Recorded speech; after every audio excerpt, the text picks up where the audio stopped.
کوئی آؤ علماء سے پوچھ لیں.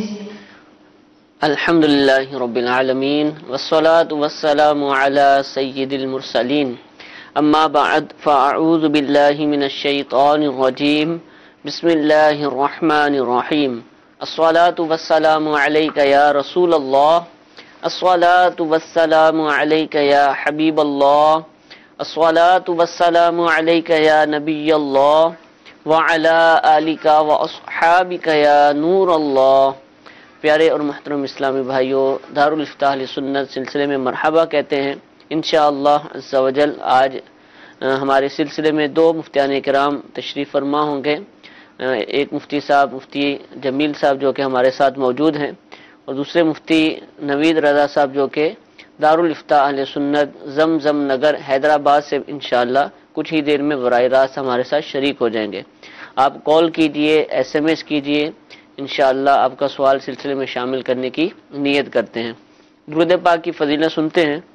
امیر اہل سنت دامت برکاتہم العالیہ اپنے رسالے ضیاء درود و سلام میں حدیث پاک نقل فرماتے ہیں، فرض حج کرو، بے شک اس کا اجر 20 غزوات میں شرکت کرنے سے زیادہ ہے، اور مجھ پر ایک مرتبہ درود پاک پڑھنا اس کے برابر ہے.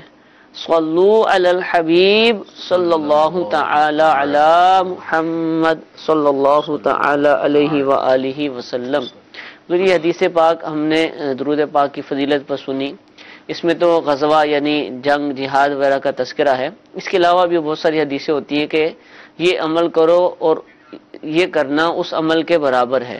حالانکہ وہ عمل جو ہے وہ ایک بہت بڑا ہوتا ہے، کہ حج کے برابر بھی فضیلتیں آئی ہوئی ہیں، اور حج پہ خرچہ بھی ہوتا ہے اور بہت کچھ کرنا پڑتا ہے. تو کیا کوئی اس طرح کے فضائل والی حدیثیں سن کر وہ عمل چھوڑ دے اور کہے کہ چونکہ ان حدیثوں پر عمل کرنے سے وہ ثواب مل ہی جاتا ہے، تو اب جب اس کی ضرورت پیش آئے یا فرض ہو یا واجب ہو یا ویسے ہی موقع ملے تو وہ ترک کر دے اور ان حدیث پر عمل کرنا شروع کر دے؟ یہ رویہ رکھا جا سکتا ہے؟ بظاہر تو ایسا کم سننے میں آتا ہے، لیکن سوال ہے کہ الحمدللہ رب العالمین والصلاة والسلام علی سید الانبیاء والمرسلین. دیکھیں، احادیث مبارکہ کا جو مضمون اس کو اگر سامنے رکھیں تو اس میں ایک بات بالکل نمایاں ہے کہ جو عمل جتنا مشقت والا ہوگا میزان عمل میں وہ اتنا ہی وزن دار ہوگا. ٹھیک ہے. اب باقاعدہ ایک حج کرنا ہے، اور اس حج کے حوالے سے آدمی کا مال بھی خرچ ہوتا ہے راہ خدا میں، اور اس کی بدنی طاقت بھی راہ خدا میں خرچ ہوتی ہے. طواف کرتا ہے، سعی کرتا ہے، مینا مزدلفہ عرفات کی طرف وہ جاتا ہے، تو جس میں یقیناً اس کی ایک جسمانی مشقت کا بھی معاملہ ہے. ٹھیک. تو اب جیسے درود پاک پڑھنے کے حوالے سے ہم نے سنا کہ درود پاک پڑھنا یہ 20 غزوات میں شرکت سے کے برابر یا اتنا درجہ اس کا بنتا ہے. تو اس کا جو اجر و ثواب کی جو حیثیت ہے وہ تو بالکل اس حدیث طرح کی احادیث میں مروی ہیں. جیسے کہ 3 مرتبہ کوئی سورہ اخلاص پڑھے تو اس کو قرآن پاک پڑھنے کا ثواب ملتا ہے. ٹھیک. لیکن جو پورا قرآن پاک پڑھ رہا ہے اور اس پورے قرآن پاک پڑھنے میں جو اس کی محنت، وقت، سب کچھ صرف ہو رہا ہے، زبان ہل رہی ہے، قرآن پاک ہاتھ میں لے رہا ہے، دیکھ رہا ہے، تو جو باقاعدہ اس پر جو اجر و ثواب ملتا ہے وہ کیفیت میں فرق رہے گا. ٹھیک. ٹھیک. تو اسی طرح سورہ قدر کے اندر ہم دیکھتے ہیں اللہ تبارک و تعالی نے لیلۃ القدر کو 1000 مہینوں سے بڑھ کر بہتر بتایا ہے. لیلۃ القدر خیر من الف شہر. تو گویا اس مہینے میں اگر کوئی عبادت کرتا ہے تو اس کو اجر و ثواب اتنا بڑھا کر دیا جاتا ہے جتنا 1000 مہینوں میں اگر کوئی عبادت کرتا ہے اس پر ثواب ملتا ہے. اب کسی کے ذہن میں یہ آئے کہ میں مغرب کی نماز اور عشاء کی نماز، چونکہ مغرب پہ رات شروع ہو جاتی ہے، تو مغرب پڑھ لیتا ہوں، عشاء پڑھ لیتا ہوں، رات بھر نوافل پڑھ لیتا ہوں، تو اب مجھے 1000 مہینوں سے بڑھ کر عبادت کا ثواب مل جائے گا. تو اب فجر نہ پڑھوں، پانچوں وقت کی نماز نہ پڑھوں، کیونکہ مجھے 1000 مہینے سے بڑھ کر عبادت کا ثواب تو مل گیا ہے.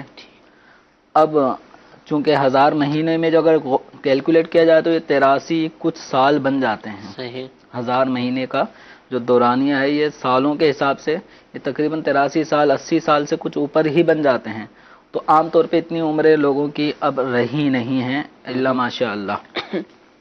تو اب اگر کوئی یہ کہے کہ میں شب قدر میں نماز پڑھ لیتا ہوں، ذکر و اذکار کر لیتا ہوں، تسبیحات پڑھ لیتا ہوں، تو بس یہی پوری زندگی کی عبادت کے لیے یہی کافی ہے، تو یہ اس کی غلط فہمی ہے. کسی چیز کا اجر و ثواب کا بڑھ جانا یا کسی شے کا اجر و ثواب کسی اس سے بڑھ جانا اور بات ہے، لیکن اب پورے زندگی جو اس کو 5 وقتہ نمازیں اس کو پڑھنے کا وقت آ رہا ہے، ان نمازوں کی فرضیت اس کے اوپر باقی رہے گی، وہ اس کو کرنی ہوگی. تو اب درود پاک پڑھنے کی جو فضیلت 20 غزوات کے برابر، ٹھیک ہے، یہ بتائی جا رہی ہے، یا حج کی فضیلت 20 غزوات کے برابر بتایا گیا اور درود پاک پڑھنا اس کے برابر قرار دیا گیا. تو اس کا مطلب یہ نہیں ہوگا ہرگز کہ جس کے اوپر حج فرض ہے تو وہ یہ کہے کہ میں درود پاک پڑھ لیتا ہوں تو بس مجھے حج کا ثواب مل گیا، وہ ثواب مل گیا تو میرا فرض اتر گیا. تو فرض کی ادائیگی ہونا ایک الگ چیز ہے، اور کسی عمل کا ثواب فرض کے برابر کر دیا جائے، جیسے ماہ رمضان میں نفل کا ثواب فرض کے برابر اور فرض کا ثواب 70 فرضوں کے برابر کر دیا جاتا ہے.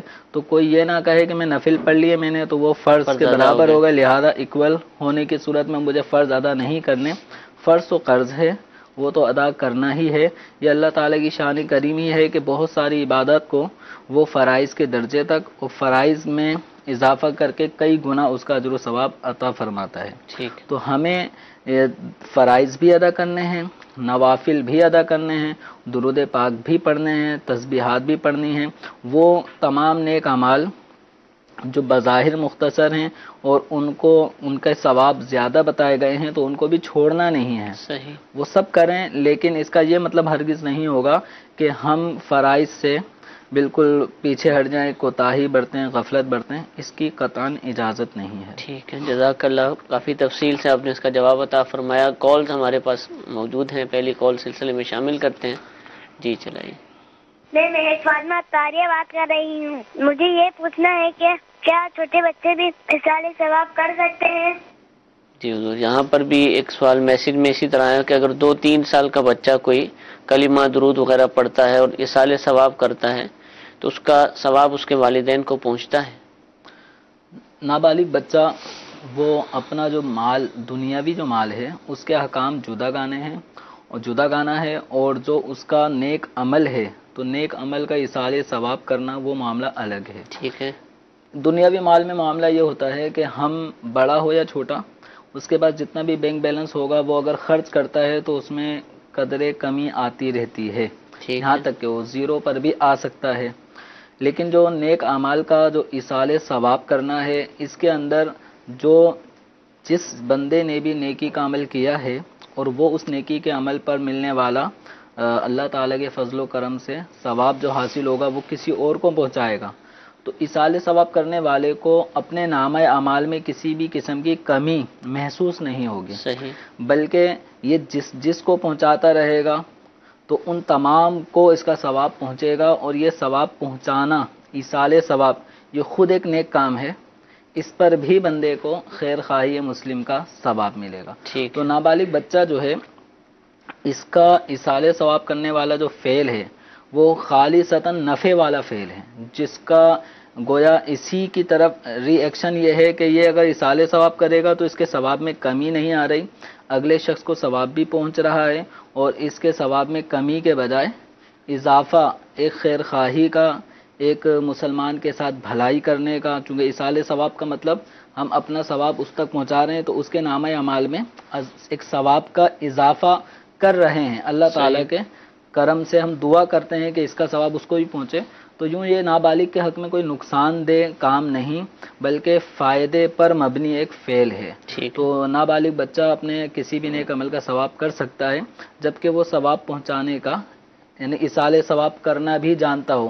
اب جیسے سوال میں 2-3 سال کے بچے کا کہا گیا تو 2-3 سال کا بچہ عام طور پہ اتنا شعور نہیں رکھتا کہ وہ اس کو پہلے ثواب پتہ چلے، پھر اصالِ ثواب، پھر وہ نیک کام کرے، پھر اصالِ ثواب. تو یہ معاملہ چونکہ عقل و شعور پہ مبنی ہے، تو عام طور پہ 6-7 سال کا بچہ اتنا سمجھدار ہو جاتا ہے کہ جس کو یہ بات سمجھائی جائے تو اس کو سمجھ میں آ سکتی ہے اور وہ ایصال ثواب کر سکتا ہے۔ ٹھیک ہے، جزاک اللہ۔ ایک اور کال سلسلے میں شامل کرتے ہیں۔ جی سوال پوچھنا تھا حج کے متعلق۔ میں نے اپنا حج تو کر لیا ہے، اور جو فوت ہو جائے اس کے لیے میں حج کر سکتا ہوں؟ اگر اس کے لیے حج کر سکتا ہوں تو اس کی قربانی بھی دینی ہوگی یا نہیں؟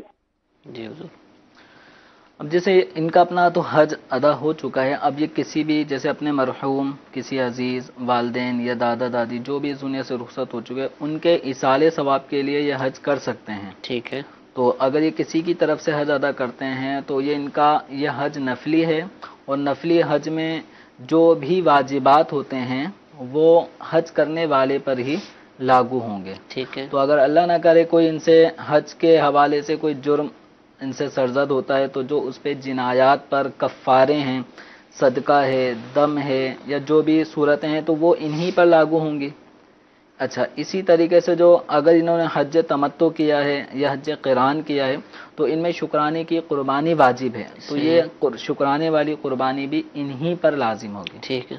البتہ یہ ایک الگ صورت ہوتی ہے کہ کسی شخص پہ حج فرض ہو چکا تھا اور وہ حج بدل اس نے کروانا تھا، اب وہ دنیا سے رخصت ہو چکا ہے، یہ اپنا حج ادا کر چکے ہیں اور حج بدل کی وصیت ان کے حق میں کر کے چلا گیا تھا کہ آپ نے میرے مال سے حج بدل کرنا ہے، تو پھر حج بدل انہوں نے کرنا ہوگا۔ اب جس انداز کا انہوں نے حج کا کہا تھا، حج افراد کا کہا تھا تو یہ حج افراد کریں گے، تمتع کا یا قران کا کہا تھا اس کے اعتبار سے کریں گے، اور حج تمتع اور قران میں جو قربانی کرنی ہوگی تو پھر یہ اسی شخص کے مرحوم کے مال سے ادا کرنی ہوگی۔ حج بدل کے احکامات ایک جدا گانا ہے۔ ٹھیک ہے۔ عام طور پہ جو لوگ اپنے والدین مرحومین کے ایصال ثواب کے لیے جو حج یا عمرہ کرتے ہیں تو اس کے تمام تر جو لوازمات ہیں وہ حج یا عمرہ کرنے والے کے اوپر ہی لاگو ہوتا ہے۔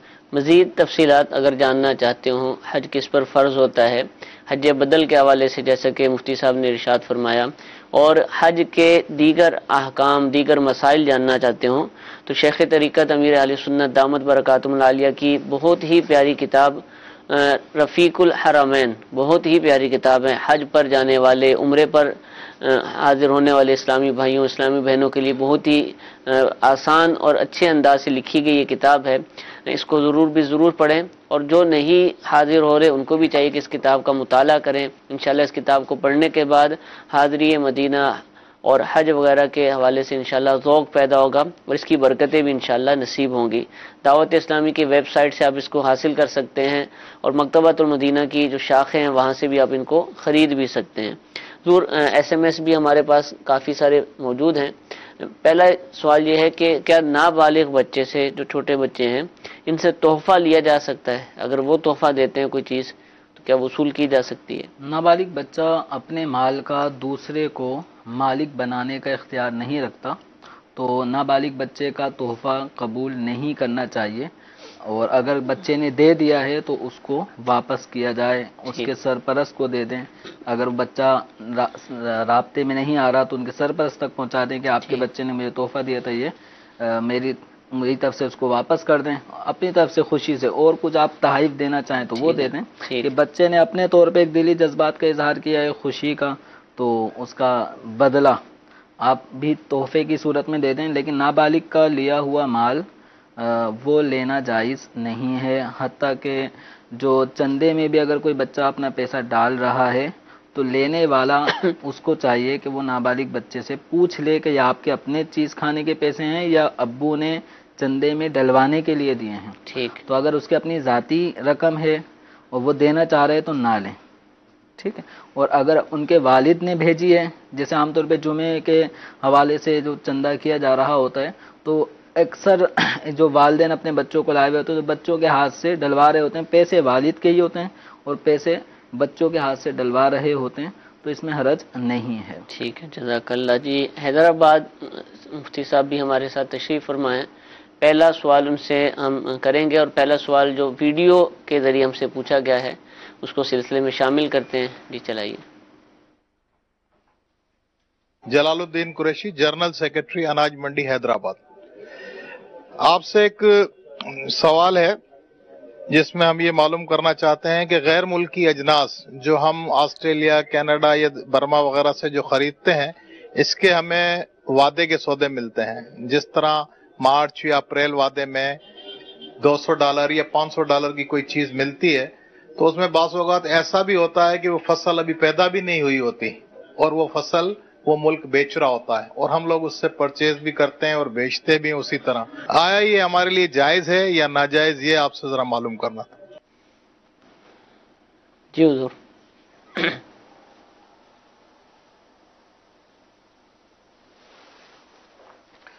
بسم اللہ الرحمن الرحیم. یہ سوال ماشاءاللہ بہت اچھا ہے، اس کا جواب کچھ قدر تفصیل کے ساتھ ہے، تو توجہ فرمانے پر انشاءاللہ عز و جل مکمل طور پر سمجھ میں آ جائے گا. اس میں اولاً جو چیز خریدی جا رہی ہوتی ہے تو اس چیز کا وجود معدوم ہوتا ہے کہ نہ وہ ظاہری طور پر موجود ہے اور نہ ہی شرعی طور پر موجود ہے، اور نہ ہی بیچنے والے کی ملکیت میں ہے اور نہ ہی اس کے قبضے میں ہے. اور شریعت نے ہر ایسی چیز کے جو بیچنے والے کی ملکیت اور اس کے قبضے میں نہیں ہے اس کے بیچنے سے منع فرمایا کہ حدیث پاک میں ہے کہ نہا رسول اللہ صلی اللہ علیہ وسلم عن بیع ما لیس عند الانسان، کہ رسول اللہ صلی اللہ تعالی علیہ وآلہ وسلم نے اس چیز کے بیچنے سے منع فرمایا ہے جو آدمی کے پاس نہیں ہے.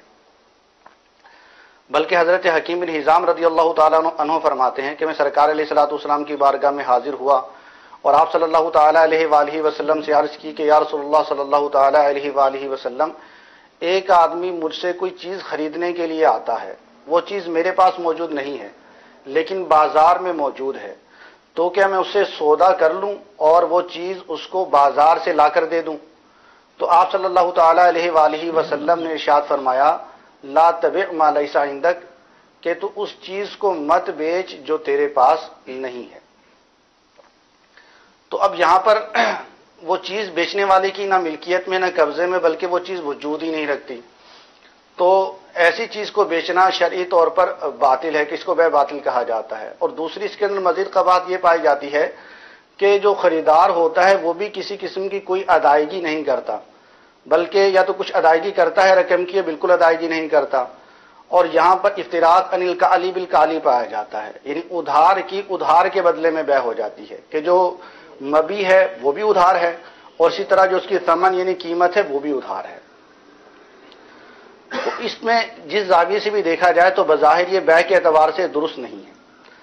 البتہ اگر اس کا حل نکالا جائے تو بیع سلم کے اعتبار سے اس کا حل ممکن ہے کہ جو بیچنے والا ہے وہ بیع سلم کے اعتبار سے اس کو بیچے اور مدت 1 مہینے سے زیادہ کی مقرر کرے، اور اس میں یہ نہ کہے کہ جو فصل نئی آئے گی وہ فصل میں آپ کو بیچتا ہوں. مطلقاً وہ سودا کرے، مثال کے طور پہ دال ہے، چاول ہے، چنا ہے، چھولے وغیرہ اس طرح کی جو بھی اجناس ہیں اس میں مطلقاً وہ سودا کرے، مقدار بتا دے کہ اتنے من میں آپ کو 2 مہینے بعد یا 3 مہینے بعد ادا کروں گا، اور اس کی جو قیمت ہے اس کی جو بھی سمت بنتی ہے وہ اسی جلسے میں ادا کر دی جائے، تو بیع سلم کے اعتبار سے یہ بیع درست ہو سکتی ہے.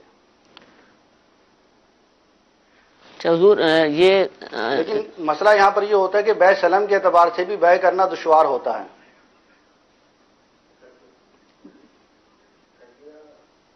جی ارشاد فرمائیے. جی آپ فرمائیے، آپ جواب مکمل فرما لیں پھر. ہمیں یہ عرض کرنا چاہ رہا تھا کہ اب یہ شرعی معاملہ جو ہے فریقین کی سمجھ میں آ جائے یہ ضروری نہیں ہے، کیونکہ عمومی طور پہ ایک فریق کی سمجھ میں تو آ جاتا ہے لیکن دوسرا فریق اس کے مطابق بیع کر لے یہ ضروری نہیں ہے. تو اب اور پھر دوسرا یہ کہ جو بھی بڑے سودے ہوتے ہیں ان میں ثمن کے ضائع ہو جانے کا، رقم کے پھنس جانے کا بھی اندیشہ ہوتا ہے، کوئی بھی اپنی رقم کو پھنسانا نہیں چاہتا.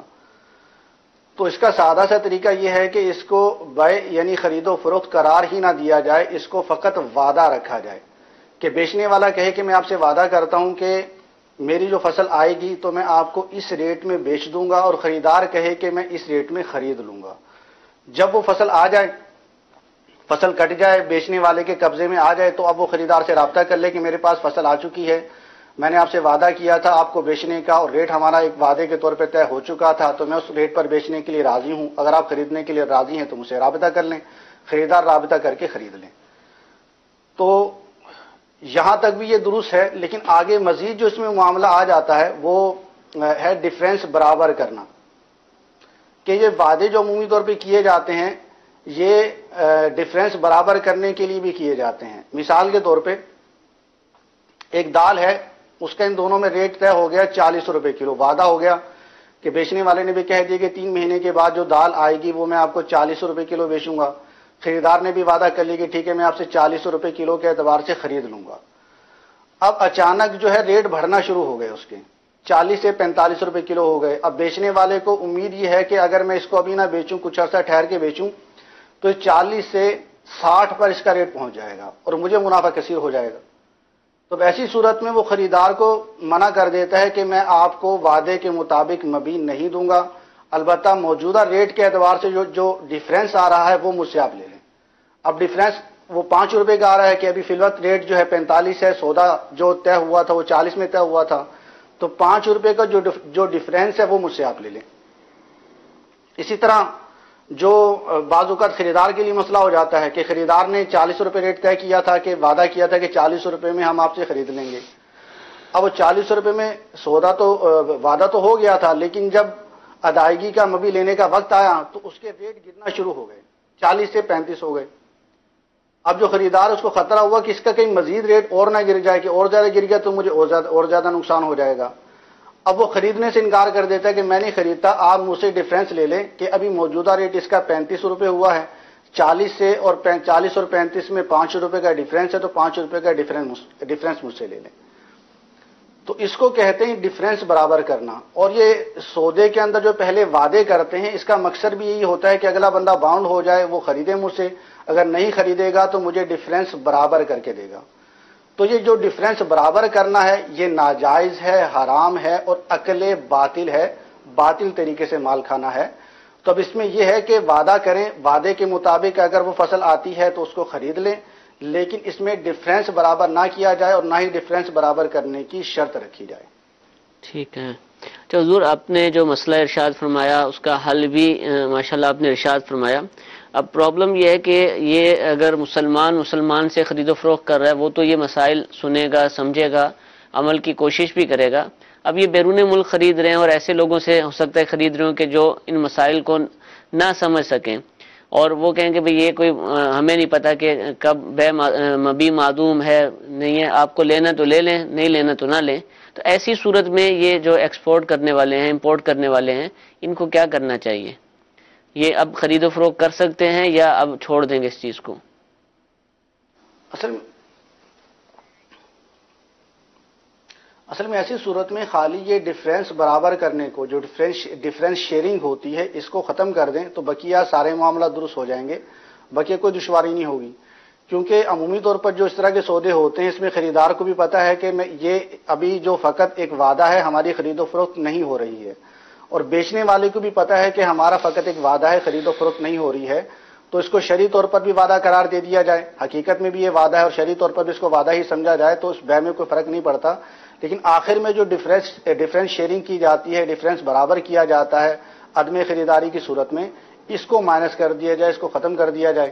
بلکہ جو سمجھدار آدمی ہے، خرید رہا ہے یا بیچ رہا ہے، تو خریدنے والا اپنے بیچنے والے کو کہہ دے اور بیچنے والا اپنے خریدار کو کہہ دے کہ اگر میں وعدے کے مطابق آپ کو نہیں دے پایا تو اس میں کسی بھی قسم کی ڈیفرنس شیئرنگ نہیں ہوگی، ڈیفرنس کو برابر نہیں کیا جائے گا۔ ٹھیک ہے، جزاک اللہ۔ اور ماشاءاللہ جو مفتی صاحب نے جواب دیا ہے، کئی کاروباروں میں ظاہر سی بات ہے اس کے حوالے سے معاملہ ہوتا ہوگا، نہ کہ صرف جو سائل نے پوچھا، کئی کاروبار ایسے ہیں کہ جن میں اسی طرح خرید و فروخت کی جاتی ہے۔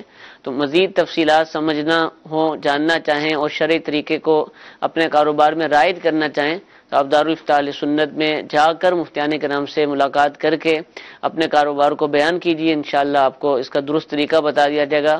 جیسے کہ سائل محترم حیدرآباد سے تعلق رکھتے ہیں تو حیدرآباد میں بھی دارالفتاء اہل سنت موجود ہے، مفتی صاحب ابھی دارالفتاء اہل سنت سے ہی اس وقت ہمارے ساتھ براہ راست ہیں۔ آفندی ٹاؤن دعوت اسلامی کا جو مدنی مرکز فیضان مدینہ ہے، مشہور ہے حیدرآباد کے اندر، اس کے بالکل سامنے ہی یہ دارالفتاء اہل سنت موجود ہے۔ آپ یہاں تشریف لے جا سکتے ہیں، روزانہ 11 بجے سے شام 4 بجے کے درمیان آپ تشریف لے جائیے۔ اتوار کے دن بھی دارالفتاء اہل سنت کھلا ہوتا ہے، جمعۃ المبارک کو تعطیل ہوتی ہے، یا جو دیگر شہروں کے ناظرین ہمیں سن رہے ہیں وہ اپنے اپنے شہروں میں جہاں جہاں بھی دارالفتاء اہل سنت موجود ہیں وہاں تشریف لے جائیں، اور اگر ایسا نہیں ہے تو دارالفتاء اہل سنت کے نمبرز پر رابطہ کریں، انشاءاللہ آپ کو شرعی رہنمائی فراہم کر دی جائے گی۔ ایک اور کال سلسلے میں شامل کرتے ہیں۔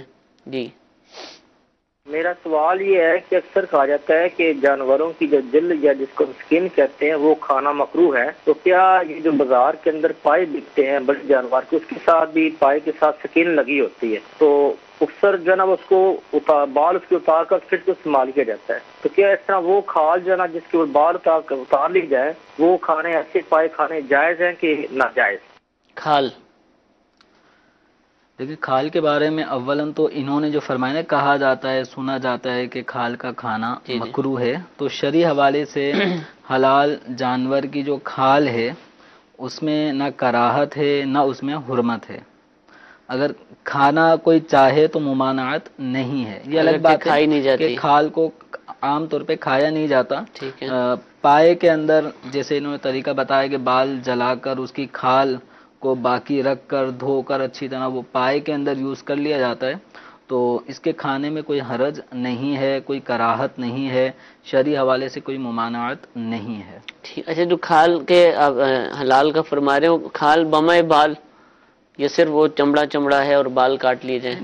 اصل میں دیکھیں حرام جانور کے جو ممنوع اجزاء ہیں جی وہ بالکل متعین ہیں، ٹھیک ہے، کہ بعض کا کھانا حرام ہے، بعض کا کھانا مکروہ تحریمی، بعض کا تنزیہی اور یوں منع کے درجے تک ہے۔ جو لکھے ہوئے اعلیٰ حضرت رحمۃ اللہ علیہ نے 22 اجزاء مجموعی اعتبار سے شمار فرمائے ہیں، اور امیر اہل سنت دامت برکاتہم العالیہ نے عقیقے کے بارے میں سوال جواب جو رسالہ ہے اس میں بھی ابلغ گھوڑے سوار اور عقیقے کے بارے میں سوال جواب جو رسالہ ہے اس میں بھی یہ موجود ہے۔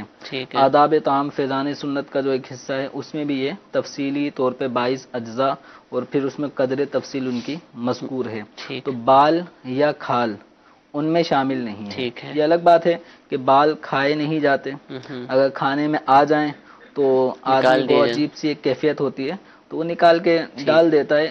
انسانی بال کا کھانا وہ جائز نہیں ہوگا، جو حلال جانور کے جو بال آ جاتے ہیں اگر، تو ان بالوں کا حکم جائز ہے، لیکن آدمی طبعی طور پہ اس سے تھوڑی سی تنفر کرتا ہے، بچتا ہے، تو ایک الگ بات ہے، شرعی حوالے سے اس میں کوئی کراہت یا حرمت کا حکم نہیں ہے۔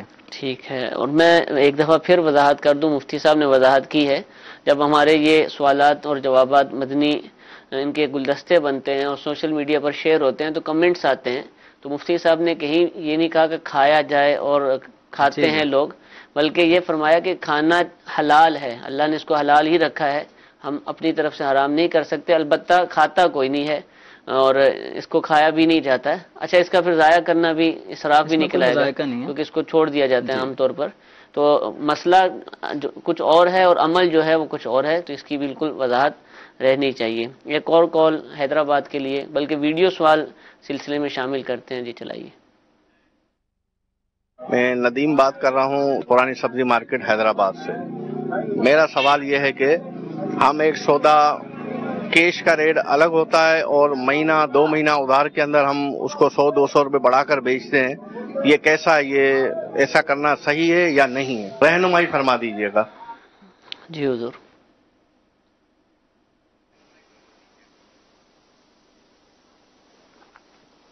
بسم اللہ الرحمن الرحیم۔ نقد کے ریٹ کچھ اور رکھنا اور ادھار میں کچھ اور ریٹس رکھنا شرعی طور پر اس میں کوئی قباحت نہیں ہے، زیادہ سے زیادہ یہ ناپسندیدہ یعنی خلاف اولا عمل ہے، لیکن اس کی وجہ سے جو قیمت ہے یا کمائی ہے یا نفع ہے اس میں کوئی کراہت وغیرہ، کراہت تحریم وغیرہ یا ممانعت وغیرہ نہیں آئے گی، وہ بیچنے والے کے لیے طیب ہے اور جائز ہے۔ بس چند چیزوں کا اس میں لحاظ رکھنا ہوگا۔ ایک تو یہ ہے کہ جس قیمت پر بھی بیچا جائے وہ قیمت ایک مقرر کر دی جائے، مثلا مثال کے طور پہ 100 روپے کی چیز ہے، اس کو 120 میں بیچنا چاہتے ہیں تو 120 مقرر اور متعین کر کے خریدار کو بیان کر دیے جائیں تاکہ وہ کسی ابہام میں نہ رہے۔ پھر اس کے بعد یہ ہے کہ جو ادائیگی کی مدت ہے وہ طے کر دی جائے کہ 1 مہینہ ہے، 2 مہینے ہیں، 3 مہینے ہیں، وہ مدت مقرر کر دی جائے، مدت مجھول نہ رکھی جائے کہ اگر مدت مجھول رکھی گئی تو یہ بیع فاسد ہو جائے گی اور خرید و فروخت ناجائز ہو جائے گی۔ تو قیمت مقرر کر دیں، ادائیگی کی مدت مقرر کر دیں، اس کے بعد اگر بیچتے ہیں اور خریدار خریدنے پر راضی ہے تو اس میں کوئی حرج نہیں.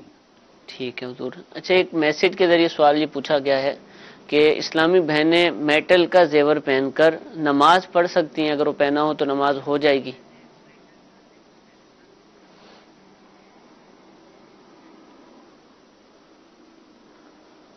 اسلامی بہنوں کے لیے اولا تو یہی ہے کہ وہ زیورات پہن کر ہی نماز پڑھیں.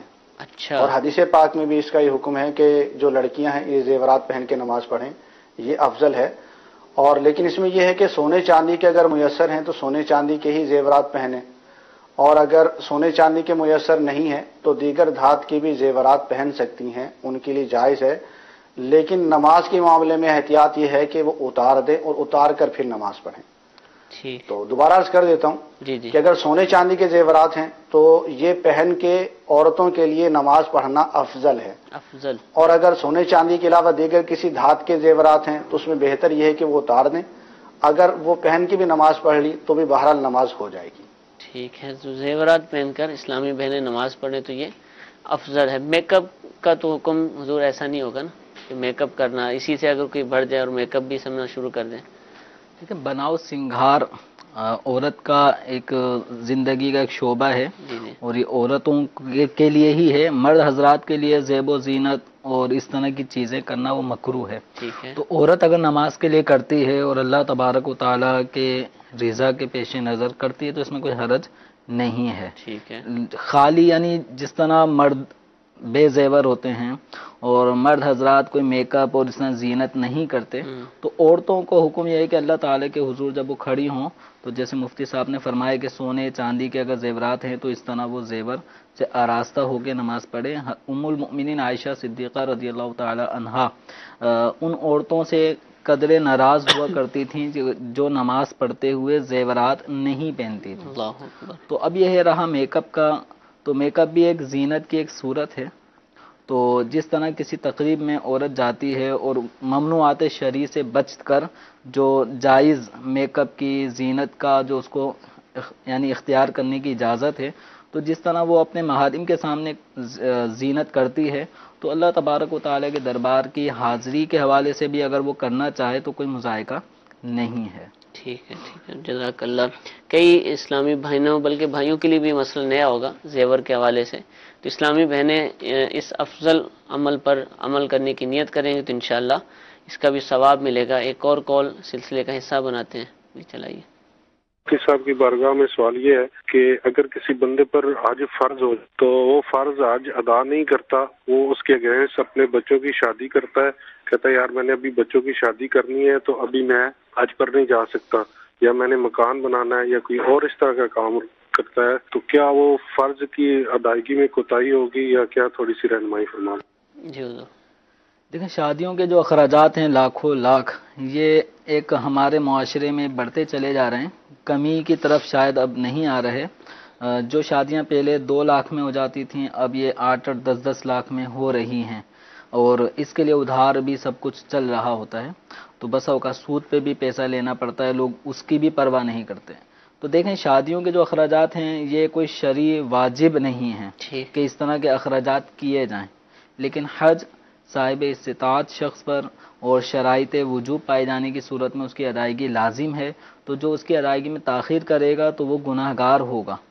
تو بچوں کی شادی یا گھر عالی شان بنانا، گھر اگر نارمل ہے رہائش کے قابل ہے لیکن تھوڑی سی وسعت اس میں آنی چاہیے، یا دیواریں ہیں پلستر اور کلر بھی ہونا چاہیے، تو اس کے اندر جو اخراجات ہو رہے ہیں تو ان اخراجات کا کرنا کوئی فرض واجب نہیں ہے. لیکن حج اپنے شرائط کے مطابق اگر آپ پہ لازم واجب ہو چکا ہے، فرض ہو چکا ہے، تو اب اس کو اگلے سالوں پر ٹال دینا یہ ناجائز اور گناہ ہے.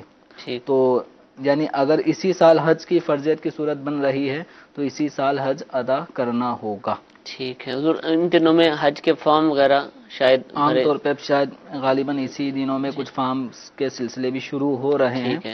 تو اس حوالے سے جن پہ حج کی شرائط پائے جا رہے ہیں تو وہ اپنی سے کوششیں شروع کر دیں، حج کی ادائیگی کے مقدمات جو ہے نا ان کے اوپر عمل کرنا شروع کر دیں. آپ ضمن ارشاد فرما دیں کیا شرائط یعنی حج کے، تاکہ اگر کسی پر فرض ہو رہا اور توجہ نہیں تھی تو وہ توجہ کر لیں اس حوالے سے. اس میں جیسے حج پر آنے جانے کے جو اخراجات ہیں یہ، پھر حج کے جو ایام ہوں گے ان ایام میں گھر والوں کا جو خرچہ وہ بھی آپ کے پاس موجود ہو، یعنی آپ چلے گئے اور پیچھے ان کا جو بھی ماہانہ اخراجات ان کے اخراجات وغیرہ بھی آپ کر سکیں.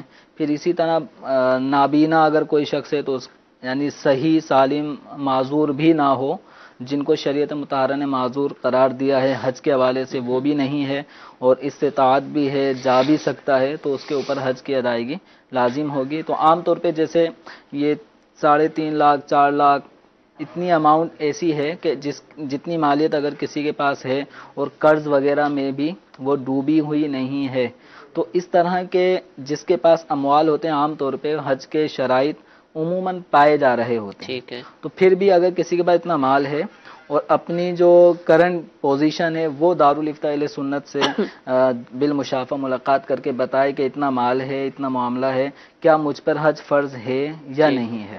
تو عام طور پہ جیسے مال تجارت بعض لوگوں کے پاس 5-5 لاکھ روپے کا ہوتا ہے، اب اس میں بھی حج کی صورتیں بن رہی ہوتی ہیں، لیکن وہ عام طور پہ حج کی ادائیگی سے ایسے لوگ قاصر رہتے ہیں. تو اس حوالے سے شرعی رہنمائی لینا ضروری ہے. ٹھیک ہے. اور حج کس پر فرض ہوتا ہے اس کے حوالے سے الحمدللہ استاد محترم مفتی محمد علی اصغر عطاری دامت برکاتہ العالیہ نے متعدد مرتبہ سلسلے کیے ہیں، اور انہی دنوں میں کہ جب فارم بھرے جا رہے ہوتے ہیں ان کا سلسلہ نشر بھی ہوتا ہے، براہ راست بھی ہوتا ہے، کبھی ریکارڈڈ بھی. تو وہ پرانے سلسلے بھی آپ دعوت اسلامی کی ویب سائٹ سے ڈاؤن لوڈ کر کے دیکھ سکتے ہیں، اور تفصیل کے ساتھ بتایا کہ حج کن کن پر فرض ہے، کس طریقے سے ان کو آگے معاملات کو انجام دینا ہے. ایک اور کال حیدرآباد کے لیے سلسلے میں شامل کرتے ہیں. جی چلائیے. سر میری ٹانگ جو ہے نا ٹوٹی ہوئی ہے گھٹنے سے، تو جب نماز ادا کرتا ہوں نا تو ٹانگ بالکل سیدھی رہتی، فولڈنگ نہیں ہوتی ہے. کیا میری نماز ہو جاتی ہے یا نہیں ہوگی؟ جی حضور.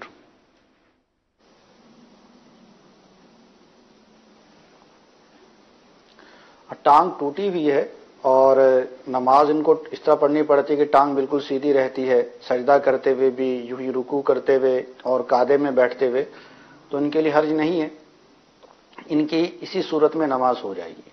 ٹھیک ہے، ان کی اسی صورت میں نماز ہو جائے گی. حضور واشنگ مشین کے حوالے سے سوال پوچھا جا رہا ہے کہ واشنگ مشین میں کپڑے ڈالے گئے جس میں پاک اور ناپاک دونوں تھے، تو ایسی صورت میں سارے کپڑوں کا کیا حکم ہوگا؟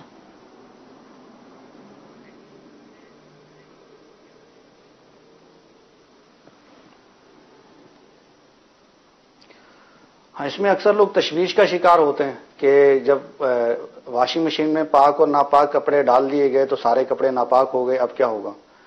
حالانکہ آگے مزید خود غور نہیں کرتے. اگر خود غور کر لیں تو واشنگ مشین میں دھونے والوں کو بھی پتہ چل جائے گا کہ کپڑے پاک ہو جاتے ہیں، کیونکہ واشنگ مشین میں جب پاک اور ناپاک کپڑے ڈالے جاتے ہیں اور اس میں واشنگ پاؤڈر ہوتا ہے، پانی ہوتا ہے، اس میں سارے مکس ہو جاتے ہیں، تو ویسے نہیں ہوتا کہ واشنگ مشین سے نکالے اور ان کو سکھا دیا گیا.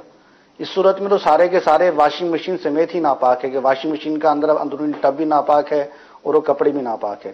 لیکن ہمارے ہاں جو دھونے کا طریقہ ہوتا ہے وہ عمومی طور پہ یوں ہوتا ہے کہ ان کو نکالا جاتا ہے، ان کو اچھے طریقے سے نچوڑا جاتا ہے، سارا صابن نکالا جاتا ہے، پھر اس کے بعد نل کے نیچے اس پر سے پانی بہایا جاتا ہے. تو جب نل کے نیچے رکھ کے اس کے اوپر سے پاک پانی مکمل طور پہ بہا دیا گیا ہے اور اتنا بہا دیا گیا ہے کہ اس کے اندر سے صابن نکل گیا ہے، تو ایسی صورت میں وہ کپڑا پاک ہو جائے گا. تو عمومی طور پر اسی طرح کپڑے دھوئے جاتے ہیں. اگر اسی طرح کپڑے دھوئے جاتے ہیں تو کپڑے پاک ہی شمار کیے جائیں گے، سوائے اس کے کہ سوکھنے کے بعد ان پر کسی قسم کا نجاست کا اثر وغیرہ موجود ہو. اگر سوکھنے کے بعد نجاست کا اثر موجود نہیں ہے تو ان کو پاک ہی شمار کیا جائے گا. اب جو اسلامی بھائی سوال کر رہے ہیں، اگر ان کا طریقہ کار کچھ اور ہے تو ان کو چاہیے کہ پھر دارالفتاء اہل سنت میں بالمشافہ رابطہ کر لیں یا پھر کال کر کے رابطہ کر لیں. ٹھیک ہے، جزاک اللہ. میٹھے میٹھے اسلام بھائیو، دارالفتاء اہل سنت کا سلسلہ آپ نے ملاحظہ فرمایا. انشاءاللہ کل پھر اسی وقت دارالفتاء اہل سنت کا سلسلہ براہ راست نشر ہوگا. آپ اس کو بھی دیکھنے کی نیت فرمائیے. جو مسائل آپ نے سنے ان کو یاد رکھنے کی کوشش کیجیے، ان کو اپنے پاس لکھنے کی عادت بنائیے، اور اللہ کی بارگاہ سے دعا بھی کرتے رہیں کہ جو کچھ سنے اس کو اللہ تعالیٰ میں یاد رکھنے کی توفیق عطا فرمائے، عمل کی توفیق عطا فرمائے. اللہ تعالیٰ جو کچھ آج سنا اس پر بھی عمل کی توفیق عطا فرمائے. آمین بجاہ النبی الامین. صلو علی الحبیب صلی اللہ تعالی علی محمد صلی اللہ علیہ وسلم. گزارے کیسے زندگی، آؤ علماء سے پوچھ لیں۔